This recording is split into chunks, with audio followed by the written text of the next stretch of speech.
Bonjour, bonjour et bienvenue dans cette nouvelle vidéo. Ici, le printemps tarde toujours à s'installer, la pluie tambourine toujours aux fenêtres et le ciel est toujours aussi bas. Dans l'air, on a l'impression qu'il flotte comme un parfum d'automne. Alors on reste à l'abri et on ralentit un peu. C'est un peu une saison entre deux, un moment pour soi, on se replie doucement, on se recentre, on se fait du bien avec des choses toutes simples. Et ici, on a encore envie de plats chauds, réconfortants, de cette cuisine qui réchauffe le cœur autant que le corps. Alors aujourd'hui, je vous invite dans ma cuisine avec un petit trésor tout droit venu du jardin de mes parents. Une belle courge gorgée de soleil et de simplicité. Les courges sont des légumes d'automne et d'hiver, robustes et généreux qui se conservent très longtemps. C'est comme un petit cadeau de la nature qu'on prend le temps d'apprécier. C'est un légume qu'on aime pour sa douceur, sa texture fondante, et parce qu'il se prête à 1000 recettes, comme en soupe, en purée, en rôti, au four, ou même en dessert.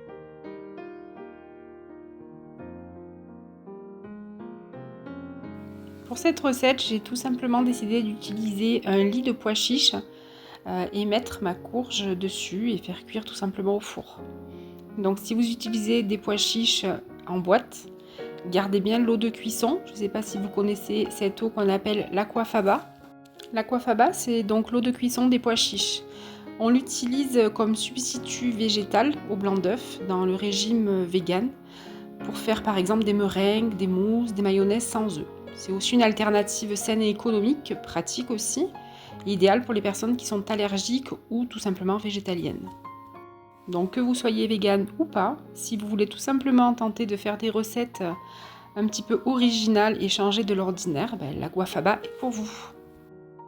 Je rajoute ensuite un oignon rouge, là vous pouvez rajouter échalote, oignon, ce que vous voulez. Je rajoute également un bon filet d'huile d'olive, du paprika doux, de l'ail moulu et toutes sortes d'épices, d'herbes que vous souhaitez y ajouter. Sans oublier quelques feuilles d'ail des ours. Et puis je mélange bien et je vais enfourner à peu près une trentaine de minutes à 180 degrés.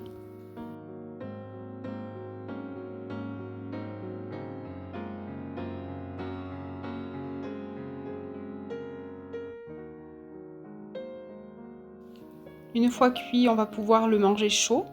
Et s'il en reste, on va pouvoir le déposer sur une salade avec des légumes crus, des légumes cuits, le croquant des pois chiches, le fondant de la courge.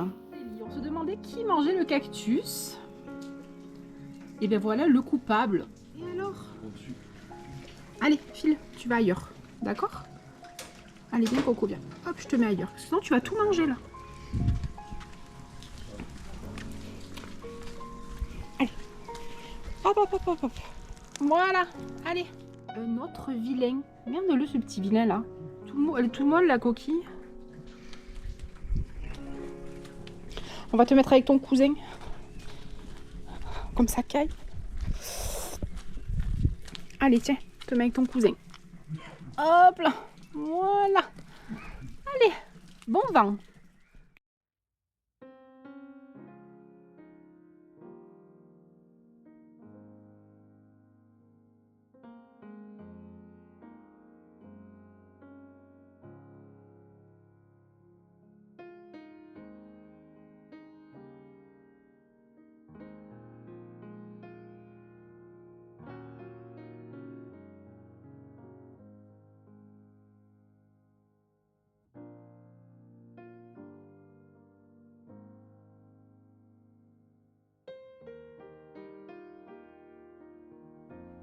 Alors ici on a le géranium qui revient bien. Alors malgré qu'on ne l'ait pas couvert cet hiver, il est là, il est là. Hein. Il est magnifique. Donc il a une fleur ici, il a une fleur ici. Et puis il y en avait une autre, je sais plus où est-ce qu'elle est. On en avait deux. Et le second, alors le second il est ici. Le second il est ici, mais je vais enlever les pensées parce qu'il du coup il est tout petit, peu cher. Il a du mal à prendre. Il y a des soucis qui se sont invités dans le pot. Là, il y a les pensées aussi. C'est des pensées qui sont revenues toutes seules. Elles sont énormissimes. Mais du coup, elles l'étouffent. Donc, je pense que je vais les enlever. Je vais voir comment je vais m'organiser. Je sais pas trop. Ici on a le petit cactus cornichon qui commence à faire des fleurs. Celui-là il n'avait jamais fleuri encore.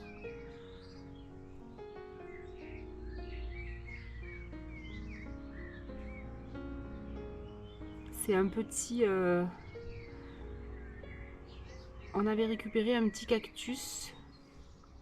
Alors je peux pas trop m'approcher parce qu'il y a beaucoup d'eau et je suis en claquette. Mais voilà le cactus cornichon sur lequel on avait récupéré un petit cornichon qui s'était détaché et Émeric l'avait mis justement dans le fameux pot que je vous ai montré en bas.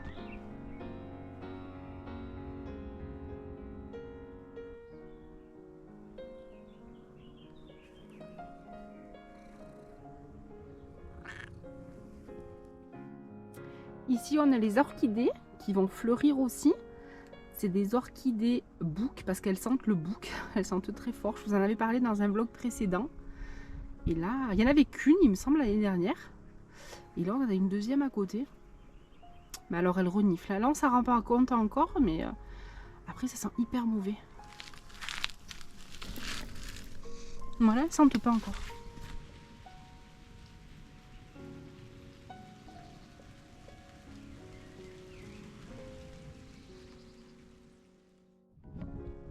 Le ciel bleu revient petit à petit. Nous sommes à 2 jours sans pluie. Grand moment. Vous connaissez mon amour pour les grenouilles. J'ai trouvé chez Action cette petite grenouille avec un parapluie qui était parfaitement de saison. Elle est trop belle. Le géranium s'ouvre bien. Très content. Et alors il nous est arrivé quelque chose d'extraordinaire. On s'est rendu compte que plein de fleurs ont été mangées. Alors vous avez vu comme c'est sectionné, c'est pas un escargot, donc on se posait des questions. Ça a été, on dirait que ça a été carrément coupé. Vous voyez, il y a là, ici. Les soucis, pareil, ils ont été mangés ici. Là, tout a été mangé. On a retrouvé des pensées par terre. Ici, hop, ça a tout été grignoté aussi. Donc on se posait énormément de questions.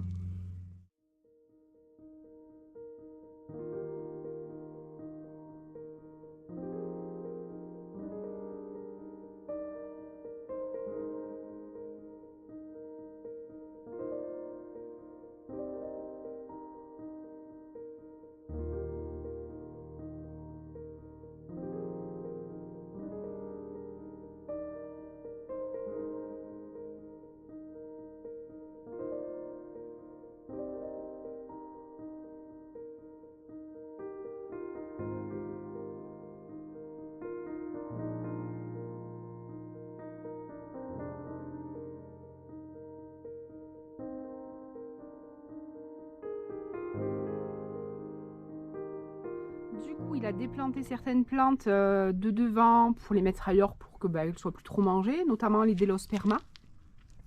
Ça, c'est vraiment très très beau. Ça fleurit après. C'est un petit peu comme des pourpiers et c'est super beau. Là, c'est des griffes de sorcière qu'on avait ramenées de la Côte Bleue.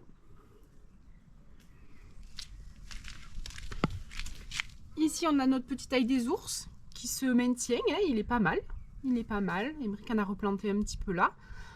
On verra si, il se plaît ici. Ici, on a notre magnifique cactus. C'est un petit cactus cornichon. Ça fait plein de petits cornichons. Et il a plein de fleurs qui arrivent. Vous avez vu comme il est beau? Alors, il est sorti du pot. Quand on est arrivé ici à la maison, il avait été laissé, donc on l'a récupéré. On pensait qu'il était mort, donc on l'a laissé, on l'a mis ici sur la terrasse en haut. Et puis, il reprend. Et à chaque fois qu'on veut le replanter, c'est jamais le moment. Donc là, il est carrément sorti du pot. Complètement. Donc il faudra qu'on le replante. Émeric le replantera. C'est lui qui gère les fleurs. Il a la main hyper verte, Émeric. Donc c'est lui qui gère les fleurs. Et elles sont magnifiques.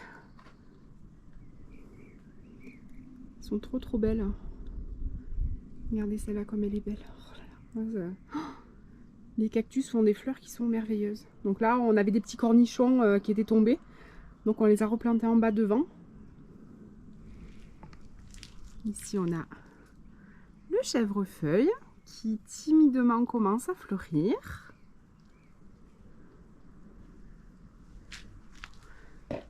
Là, Émeric a désherbé ce matin. Il a taillé un petit peu aussi là, au niveau du lilas qui est énorme. Donc il faudra qu'on le coupe comme il faut, mais au moins il a un petit peu dégagé ici.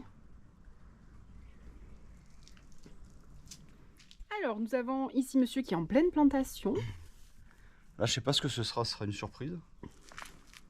Là, en fait, j'ai enlevé les grilles de sorcière, j'ai enlevé le délosperma. J'ai mis en pot, j'en ai mis en terre le long comment ça s'appelle, l'étendoir. J'en ai mis celui que j'ai fait cette année, je sais pas ce que c'est. On verra. C'est la surprise du chef. Elles étaient en pleine cagne, je pense que voilà, c'est le moment de les mettre un peu à l'ombre, là, ça va leur faire du bien. On verra, ouais. On verra bien, ce sera surprise. Ouais. Et là, il y a un cactus cornichon. Quand il a enlevé la griffe de sorcière, Émeric, il a remarqué qu'il y avait un cactus cornichon qui s'était mis là. Ah, il est excellent. C'est du chien dedans. Ça. Ouais. Et là, on a la fierté d'Émeric, je vous en ai déjà parlé. Il est énorme. Bon, là, c'est la fin de floraison, il n'est pas très beau. Mon rhodo. Ouais. Le rhododendron, mais il y a une quinzaine de fleurs sur chaque branche. Donc je vous laisse imaginer, donc ça fait 15, 30, 45, il y a au moins 100, 150 fleurs dessus, voilà, je pense. Ici, c'est ce qu'on a replanté, le petit cactus cornichon dans le pot. Et ma foi, il s'y plaît pas trop mal. Hein. Il s'y plaît quand même, le petit cactus cornichon ici. Ça fait des jolies fleurs, j'adore. Celui-là aussi, il va fleurir, donc ça fait des grosses fleurs blanches. Ça, c'est du souci. Mais bon, avec la petite visiteuse qui est venue grignoter, mais on n'a plus grand chose là-devant. Merci d'avoir partagé cette petite vidéo avec moi, entre cuisine, nature et cette visite inattendue. J'espère que ça vous aura apporté un peu de douceur.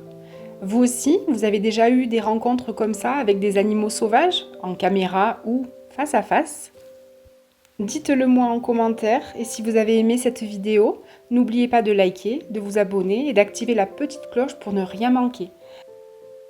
Je vous dis à très vite dans une prochaine vidéo et d'ici là, prenez soin de vous.